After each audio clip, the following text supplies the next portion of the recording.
নমস্কার বন্ধুরা, home cook শর্মিষ্ঠাতে আপনাদের আবারও সকলকে অনেক অনেক স্বাগত। বন্ধুরা, আমি শর্মিষ্ঠা আপনাদের কাছে নিয়ে এসেছি এক ইউনিক রেসিপি। তো আজকে আমি করছি ভাতের ফ্যান দিয়ে পাঁপড়ের রেসিপি। সকলেই তো অনেক ধরনের অনেক কিছু পাঁপড় করে, তো আমি আজ এই ভাতের ফ্যান দিয়েই পাঁপড় করছি। আপনারা ভাত রান্নার পরে আর ভাতের ফ্যানটা ফেলে দেওয়ার কোনো রকম প্রয়োজন হবে না। ওই ভাতের ফ্যানটা একটা জামের মধ্যে গড়িয়ে রেখে দিন। তারপর 250 গ্রাম ময়দা নিয়ে ওটাকে ভালো করে ব্যাটার করে নিন।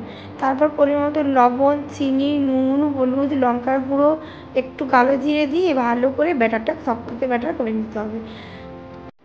এরপর ওটা 10 মিনিটের জন্য রেস্টে রেখে দেবো।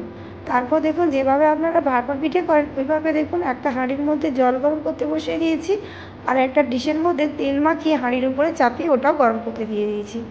তারপর দেখুন গরম হয়ে গেলে একটু একটু করে হাতায় করে ব্যাটার নিয়ে গোল গোল করে লুচির আকারে করে দিয়ে ওটাকে 3 মিনিট অবধি হতে দেবো।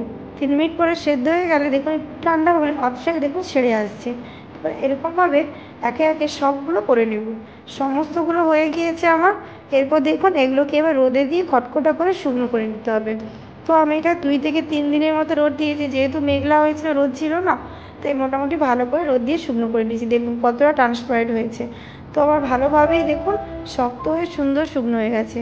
এরপর দেখুন কড়াতে তেল দিয়ে তেলটা গরম করে একে একে পাঁপড়গুলো ভেজে নিচ্ছি। পাঁপড়গুলো কীভাবে ফুলে উঠছে শুধু দেখুন, দেখলেই তো জিভে জল চলে আসে। ভীষণই খাস্তা হয়েছে। তো বন্ধুরা, আমার এই রেসিপিটা কার কার ভালো লেগেছে আমাকে অবশ্যই কমেন্ট করে রাখবেন।